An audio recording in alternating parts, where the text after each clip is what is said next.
Them Knicks, baby, Bubba. Knicks Rehab. Oh man, Knicks Rehab, y'all. The first time ever this season, I said, we need Jordan Clarkson back in the game. As a matter of fact, Shamet don't need to start anymore, ever. I'm tired of seeing that shit. He's minus 11. I don't see these great minutes from him. I just read a quote from Mitch, from Mike Brown. Damn, I thought I had it. He basically said, yo, man, Huck Porty's not, he doesn't crack the top 10 right now. He needs to go stay ready. That's his job. Shamet, Shamet played well tonight, bro. Yeah. I don't. Yeah, Shamet played well tonight.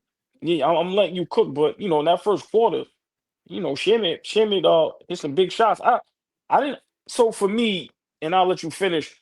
I don't like Shamet starting, but against teams like Memphis, no, I don't have no problem. But when we play the big dogs, I'm not gonna like him starting. But I didn't mind him starting tonight. I don't think he played bad at all. I don't personally. I don't get into the plus minus thing. I understand that's what basketball is today, but I don't get into that as much as everybody else. But tonight, I didn't have a problem with Shamet at all. Not one bit. I don't think, like I said, we was blowing them out. So for me, but Shamet played well in the first quarter. I didn't have no problem with him. I think I'm just maybe I'm overselling what's wrong with starting Jordan Clarkson at that point. Because we tried Deuce and it didn't look well. At this point, Jordan Clarkson starting to come in to his own, and maybe it's because Mike Brown is saying, I don't want to keep messing with these lineups. We got to expect somebody's going to start when Mitchell Robinson doesn't start. We thought it was Huck Porty. That's not going to happen. He's not even in the rotation anymore. They basically announced that. So you're basically saying Shamet is the starter, and I'm not comfortable with that.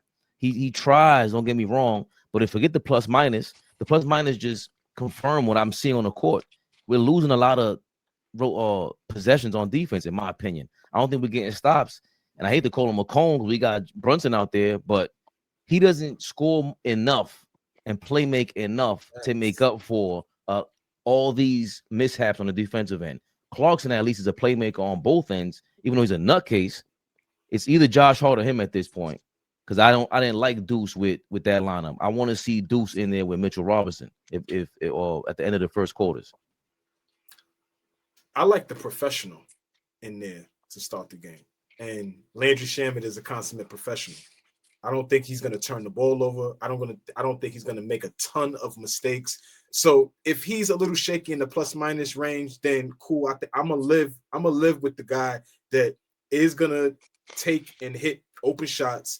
He's gonna give you effort on the defensive end. He's not a big guard, so you can't expect him to go stop 2 or 3 different positions, but he's gonna guard his position well enough to be out there. Now, I think you made a great point, Fabian, in the fact that the times that he does get beat on the defensive end and the times that he is making mistakes on the offensive end, he doesn't score enough to balance it out. And yes, Clarkson brings that punch, but the punch that I think we need is coming off the bench. We have 3 guys right now that come off the bench and will kill you because they're going to go at you. Josh Hart is going to give it 110%. Jordan Clarkson ain't never seen a shot he ain't like, and if he's rolling, it's rolling. And Deuce McBride he's in your shit. He's in you. Pause. And he's becoming a better offensive player. So, find me another team that has 3 guys coming off the bench that's gonna smack you in the face like that. That's a huge plus for us. So I don't want to mess that up by putting one of those guys in the starting lineup. I think you leave Shamet in there again, a guy who's been around the league. He is a pro. Right, it's a precipitous drop off at that position. No question, bro. I totally agree with you on that one. But I think that the starting lineup that we roll out there when we have to start him will make up for that, and it showed tonight. Beating the shit out of Memphis.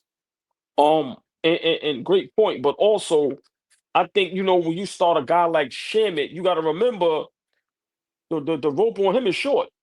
He doesn't look right in a minute or 2. You can snatch him right away. We already seen Deuce and Brunson. Remember, we didn't try that. It didn't work as much as we wanted it to work, right?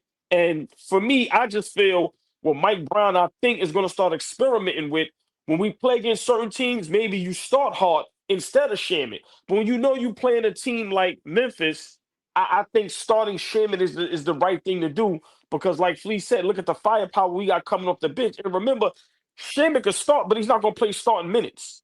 You get what I'm saying? So I feel like, uh, it, I don't love it, but I don't have no problem with it. And I just feel like, for me, when we play other teams, like the big dogs, like you said, Fabian, the OKC, the Denvers, like when that West Coast swing start coming up, and when we start getting involved with the Milwaukee's again and things of that nature, my opinion, I think maybe by then, Mitch would be healthy. But I didn't like it at first when he started Shamet a couple games ago, but today seeing it wasn't bad at all. And Shamet is not going to do too much to ruin anything. And like I said, you could pull him right out. And then now I think guys like Clarkson and Deuce, I just think they're comfortable coming off the bench and they're more productive coming off the bench. So I really have no problem with it. I don't think he's going to be able to do that for the duration of the season. So it's still kind of early, like y'all said. So let's see what happens. But so far, I really don't have no problem with it. Well, the score was 25-24 when they subbed Shamet out, and then the Knicks went on a 17-6 run at the end in the first quarter. And I just feel like It's that punch. Clarkson, I think they subbed him Shamet out for Josh Hart, but Clarkson also, or Josh Hart, I'm fine with that because we saw the starting lineup last year was the best starting lineup of all time or something like that. Right. Because you put Josh Hart at the 3, and you slide Mikal Bridges right at the 2. Right. And I also think if we're going to entertain it, because Josh Hart seems the most likely. He's turning into Mike Brown's one of his favorite players. You could tell. And for me, though, Clarkson also, it's not just the scoring, it's the fact that he could put the ball on the floor. The spray 3 is a lot easier with him as opposed to Shamet. Shamet doesn't finish like Clarkson either. There's a lot that he does, the threats that he brings is more athletic. Those things to me, those 3 or 4 or 5 passes now we're seeing per possession. When it gets to Clarkson's hands, he could get it back to Brunson or back to the open man in the corner, which is what they want, or at the 3-point line, which is what they want. So, of course, it's a minor thing. I mean, I'm nitpicking because we was whooping their ass. But what else we gonna do, Flake? Huh? Big Clarkson. Now, I mean, I get it, bro. But some guys, have to see what's going on with the game and how they can affect it from the vantage point of watching it on the bench. Right, there's a lot of guys that have that skill, right? The guys that come in the game and affect the game at such a high level, the Lou Williams, the Jamal Crawfords, the J.R. Smiths, right? Those type of guys. And then we could talk about other guys that, like the sharpshooters that come in off the bench. Like when they watching the game from the bench, they like, okay, how can I affect it? What type of action should I be coming into? The shot selection, all that type of shit. I think he's that type of player to where he needs to gauge what's going on before he gets into the action. I don't think I want to rely on Jordan Clarkson to set the tone of a game. I want him to get in the game and spark some shit. Fuck some shit up when you come in the game, right? I don't want him to be the tone setter. So, I mean, I understand that the production will be higher from him as opposed to Shamet, but Clarkson's a motherfucker coming off that bench, man. I love it. AllBall TV. They scared, but I'm not. They don't like comentario. Y suscribe.